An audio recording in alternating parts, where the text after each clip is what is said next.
Akka mooltan hordoftoota Rookits Akaadaamii har'a mootummaa Zaagwee akka jedhu qabannee dhiyaanneerra kutaa darbe keessatti mootummaa Aksuum kan jedhu bal'inaan ilaallee turre. Mootummaan Zaagwee bara 1150 hanga 1270tti naannoo kaaba Itoophiyaatti turedha jechuudha. Mootummaan Zaagwee kufaatii mootummaa Aksuum booda kaaba Itoophiyaatti kan hundeeffamedha jechuudha. Innis nama Marraa Takle Hayimaanoot jedhamuun hundeeffame jechuudha. Mootummaan Zaagwee Marraa Takle Hayimaanoot kan jedhamu kun immoo mootii Aksuum isa xumuraa Diilnaa Od jedhamu injifachuun bulchiinsa Zaagwee hundeesse jechuudha. Mootiin Aksuum inni xumuraa nama Diilnaa Od jedhamudha. Erga inni kufee booda Marraa Takle Hayimaanoot gara aangootti dhufuudhaan mootummaa Zaagwee hundeesse jechuudha.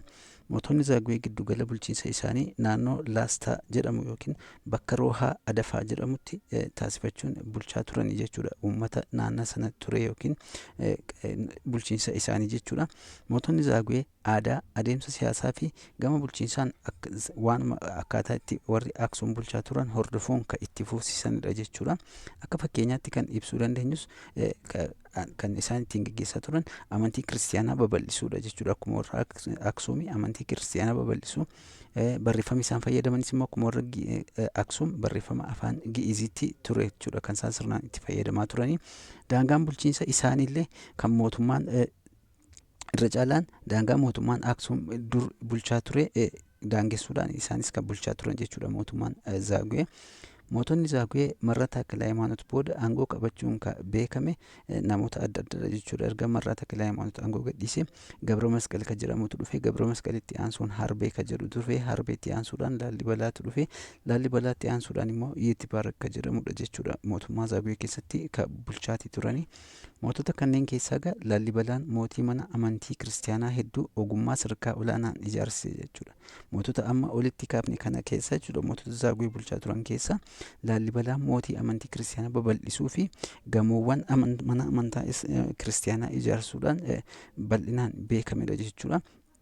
Sanumarraa ka'uudhaanis gamoo mana amantaa Laallibalaallee kan ijaarsise isadha jechuudha. Maqaa isaatiinis moggaafameeti jira jechuudha. Gamoon kun akka argitan lafa keessatti tolfamee fi darbiiwwan adda addaa kan of keessaa qabudha jechuudha. Lafa keessa darbiiwwan kun kan isaan argaman jechuudha. Kuni bataskaana Laallibalaa yeroo mootummaa Zaagwee mootiin Laallibalaa maqaa isaatiin moggaasise ijaarsisedha jechuudha. Inni kun babal'ifannaa amantii kiristiyaanaa keessaa isa tokko ture yookiin manneen amantaa kiristiyaanaa keessaa isa tokko ture jechuudha.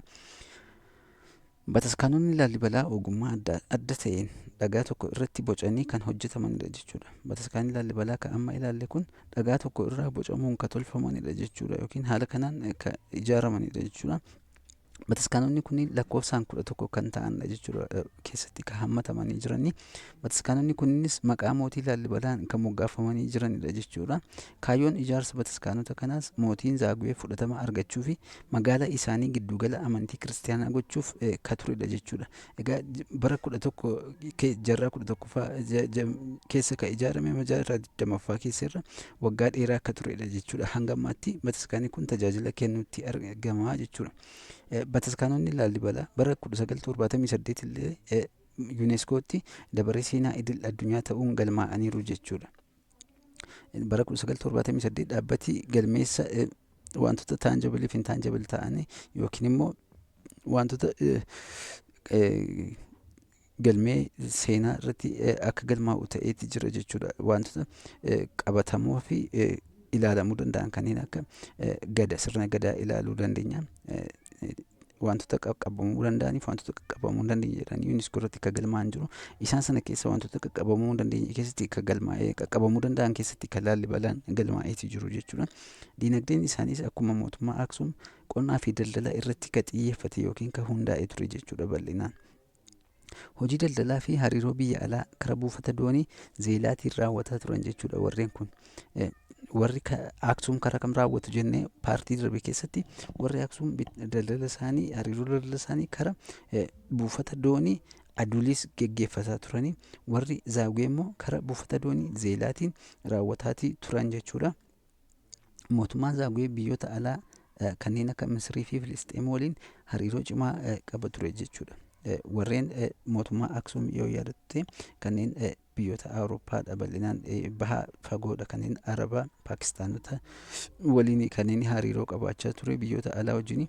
Warreen kun immoo kanneen akka Misrii fi Filisxeem waliin kan isaan hariiroo qabanii jechuudha. Warreen Zaaguwee bu'aawwan qarooma Zaaguwees hedduudha jechuudha. Isaan ijoo ta'an manneen amantii kiristaanaa haala miidhagaa ta'een hojjechuu fi amantii kiristaanaa maal gochuudha daran babal'isuudha jechuudha. Warreen kun bu'aa ijoo manneen amantii mootummaan Zaaguwee hundeesse mootummaa Zaaguwee bu'aan buusee darbe keessaa bu'aa qarooma Zaaguwee keessaa isaan muraasadha jechuudha. Warreen kun sababni ijoo kufaatii mootummaa Zaaguwee immoo maal ture? Walfalmii aangoo masaraa keessa turedha jechuudha. Walfalmii aangoo namoota achi keessa turaniin ka'aa ture irraa akka ka'edha jechuudha. Akkasumas mootonni Zaaguwee abbootii amantii ortodoksii hawaasa gita olaanoo irraa deeggarsa dhabuudha jechuudha. Hawaasa gita olaanoo warreen ta'an keessa deeggarsa dhabuun isaanis kufaatii isaanitti fideeti jira jechuudha. Bu'uurri deeggarsa dhabuu isaanii immoo yookiin bu'uurri deeggarsa dhabuu mootummaa Zaaguwee yeroo sana olola warri sanyii Solomoonaawaa ofiin jedhan irratti kakaasaa turan irradha jechuudha. Warreen sanyii Solomoonaaf jedhan ni jiru. Isaan olola isaan oofan irraa ka'ee akka dadhabaa dhufellee ni eerama jechuudha. Mootonni Zaaguwee akka saamtota aangoo yookaan seeraan ala aangoo harkatti galfataniitti garee Solomoon dhiibbaan isaan irratti taasifamaa tureera jechuudha.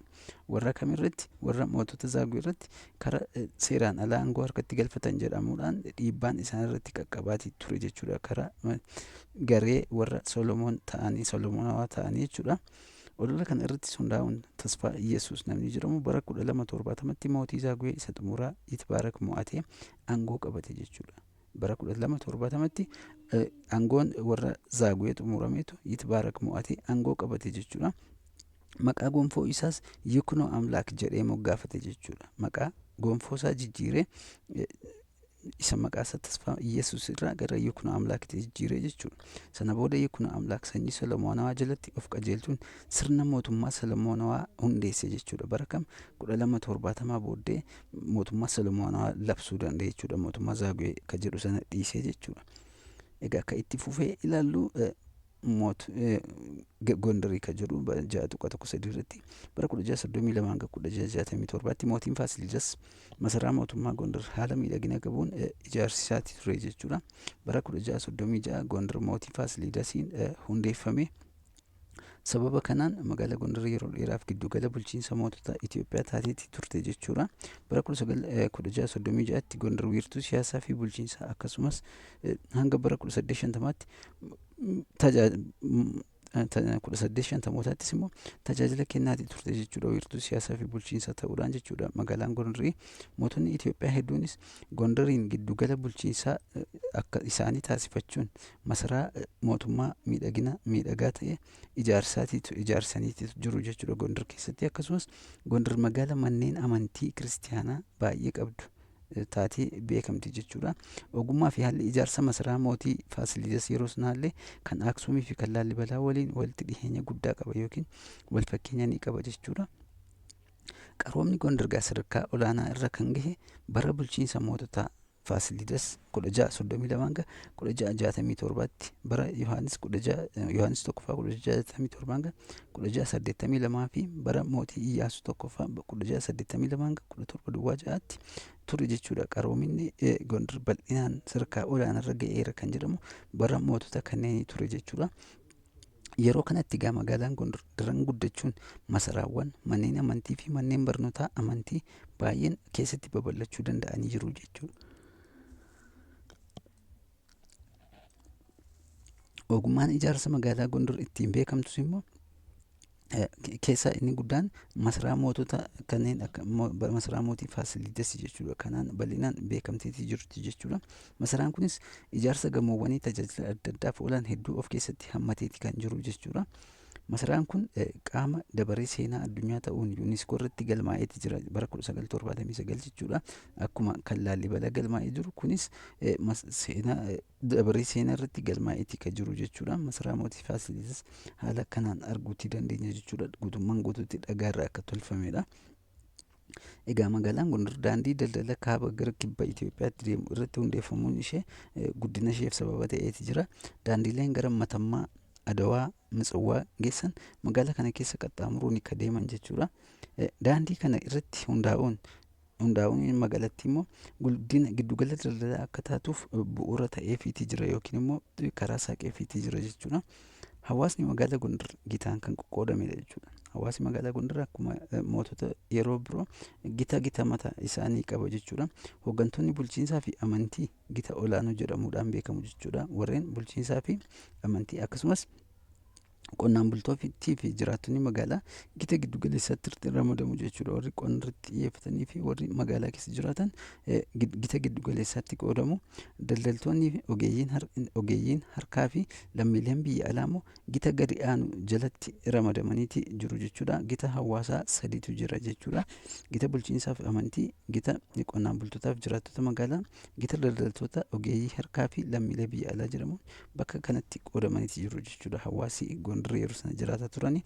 Magaalaan Gondar gaa wiirtuu jiraattonni aadaa, amantii fi eenyummaa adda addaa qaban keessa jiraataa turan ta'uun kan hin haalamnedha.